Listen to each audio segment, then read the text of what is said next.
Assalamualaikum warahmatullahi wabarakatuh. Nama saya Nani Fitriani, NIM E1E019220, nomor urut 26, kelas 5F. Di sini saya akan menjawab pertanyaan-pertanyaan ujian tengah semester pada mata kuliah Pembelajaran Bahasa dan Sastra Indonesia. Di sini terdapat 4 pertanyaan. Ya, langsung saja di sini saya akan menjawab pertanyaan nomor 1 mengenai tipe belajar dan pembelajaran bahasa. Adapun tipe tersebut yaitu yang pertama tipe belajar bahasa, yang kedua tipe belajar melalui bahasa, dan yang ketiga tipe belajar tentang bahasa. Belajar bahasa yaitu belajar berkomunikasi. Jadi di sini seseorang itu fokus belajar bahasa untuk bisa berkomunikasi dan menerima atau menyampaikan pesan, baik itu secara lisan maupun tulisan. Nah, selanjutnya, belajar melalui bahasa. Di sini belajar melalui bahasa ini bahasa sebagai perantara orang untuk mempelajari suatu pengetahuan, sikap, dan keterampilan. Untuk yang ketiga yaitu belajar tentang bahasa. Di sini fokus pada penguasaan berbahasa. Nah, di sini terdapat 3 tipe yang seperti yang sudah saya jelaskan tadi, yaitu tipe belajar bahasa, belajar melalui bahasa, dan belajar tentang bahasa. Jadi, pada belajar tentang bahasa ini mencakup seluruh keseluruhannya. Selanjutnya, nomor 2 mengenai prinsip pembelajaran bahasa Indonesia SD. Di sini terdapat 4 prinsip dan saya akan menjelaskan keempat prinsip tersebut. Yang pertama, dari peserta didik diberitahu menjadi peserta didik mencari tahu. Maksudnya di sini pembelajaran itu mendorong suatu peserta didik untuk menjadi aktif. Nah, melalui guru yang merangsang rasa ingin tahu siswa menggunakan media atau alat bantu untuk pembelajaran yang bisa merangsang rasa ingin tahu siswa tersebut. Melalui rasa ingin tahunya, siswa akan bertanya dan mencari tahu jawaban-jawaban atas pertanyaannya tersebut. Nah, jadi itu yang dimaksud dari peserta didik diberitahu menjadi peserta didik mencari tahu. Nah, jadi di sini pembelajaran itu tidak dijelaskan secara final langsung oleh guru, melainkan guru hanya menyampaikan inti-inti saja dari pembelajaran tersebut. Kemudian siswa mencari tahu dengan cara bertanya kepada guru. Langsung untuk pertanyaan poin kedua yaitu mengenai prinsip dari guru sebagai satu-satunya sumber belajar menjadi pembelajaran berbasis aneka sumber. Maksudnya di sini pembelajaran itu berbasis sistem lingkungan, itu baik pada metode proyek, pemecahan masalah maupun inquiry. Siswa dapat memanfaatkan pembelajaran di luar kelas. Selain siswa mendapatkan sumber belajar dari guru, siswa juga bisa mendapatkan sumber belajar baik di lingkungan sekitar maupun lingkungan keluarga. Nah, lingkungan sekitar bisa bersumber dari teman-teman atau tetangga atau sebagainya. Nah, kemudian pada lingkungan keluarga sumber belajarnya bisa dari orang tua, dari kakak maupun pokoknya anggota keluarga. Lanjut pada prinsip ketiga yaitu dari pembelajaran parsial menuju pembelajaran terpadu.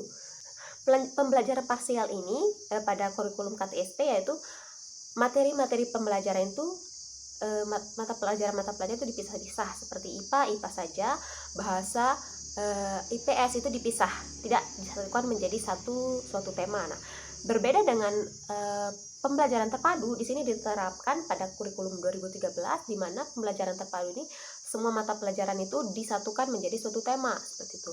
Jadi maksudnya dari pembelajaran parsial menuju pembelajaran terpadu di sini dari kurikulum KTSP menjadi kurikulum 2013, dari mulai pembelajaran mata pelajaran itu terpisah-pisah menjadi satu kesatuan yang disebut tema atau tematik. Langsung untuk prinsip yang terakhir yaitu pembelajaran yang berlangsung di rumah, di sekolah maupun di masyarakat. Maksudnya di sini seperti prinsip nomor 2 tadi, di sini siswa bukan hanya mendapat pembelajaran di sekolah saja, melainkan juga bisa mendapat pembelajaran di rumah maupun di masyarakat.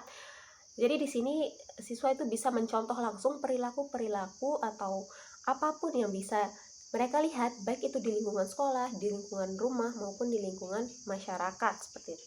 Jadi di sini sekolah bukan hanya satu-satunya sumber untuk siswa melakukan pembelajaran, jadi bisa juga di rumah maupun di masyarakat. Langsung saja untuk pertanyaan ketiga, yaitu mengenai komponen pendekatan kontekstual. Jadi di sini terdapat 3 komponen, yaitu bertanya atau questioning, yang kedua pemodelan atau modeling, dan yang ketiga penilaian sebenarnya atau authentic assessment.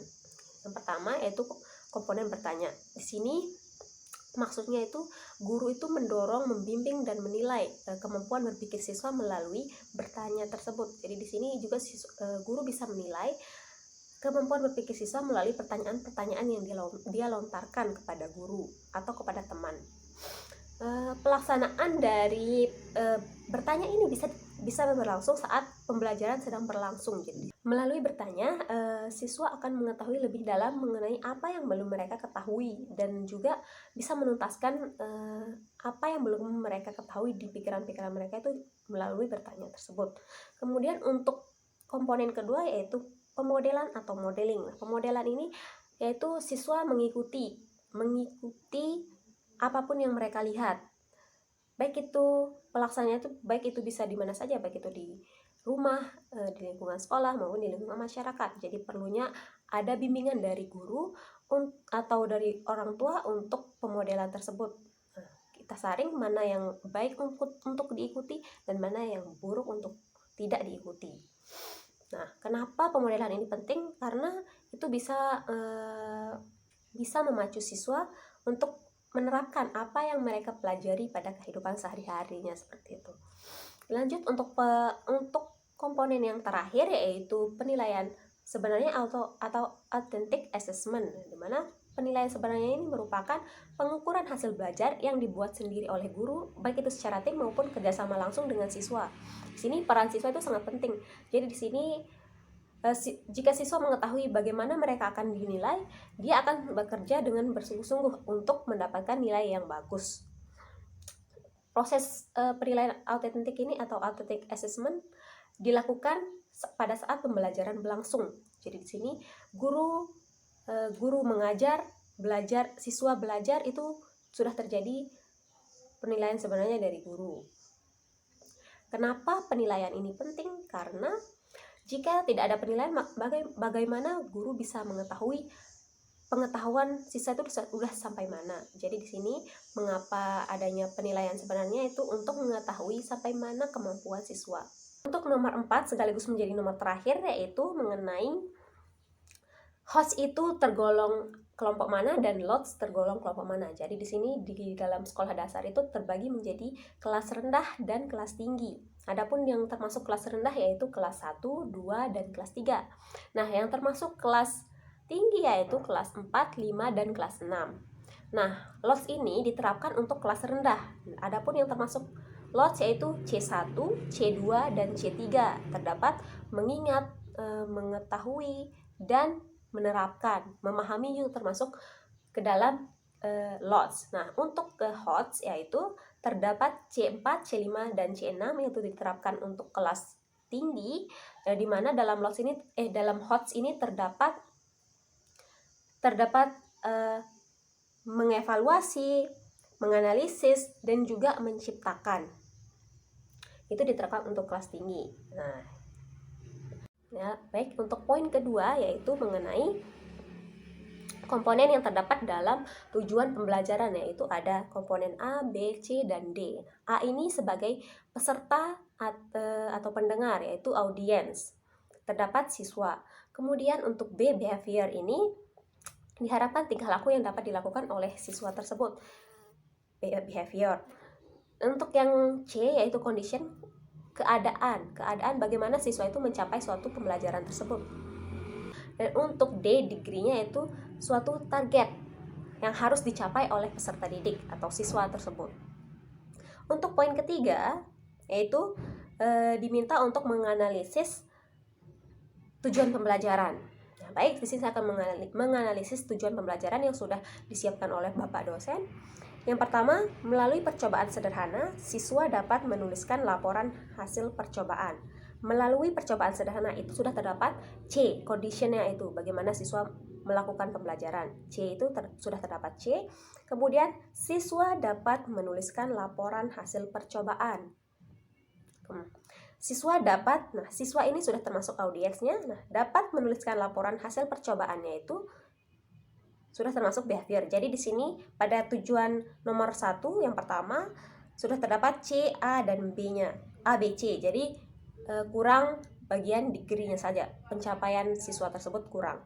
Untuk tujuan pembelajaran yang kedua itu terdapat siswa dapat mempraktikkan menulis tegak bersambung. Nah, di sini siswa itu sudah termasuk audiens, pendengar dari atau peserta dari suatu pembelajaran. Siswa dapat mempraktikkan menulis tegak bersambung ini sudah termasuk behaviornya. Suatu tingkah laku yang dapat dilakukan oleh peserta didik, yaitu dapat mempraktikkan menulis tegak bersambung. Nah, sudah sampai situ. Dalam tujuan yang kedua ini terdapat audience dan behavior saja. Condition dan degree-nya tidak dicantumkan. Nah, mungkin sekian dari saya. Jika ada kesalahan dalam menjawab, mohon dimaafkan. Wassalamualaikum warahmatullahi wabarakatuh. Terima kasih.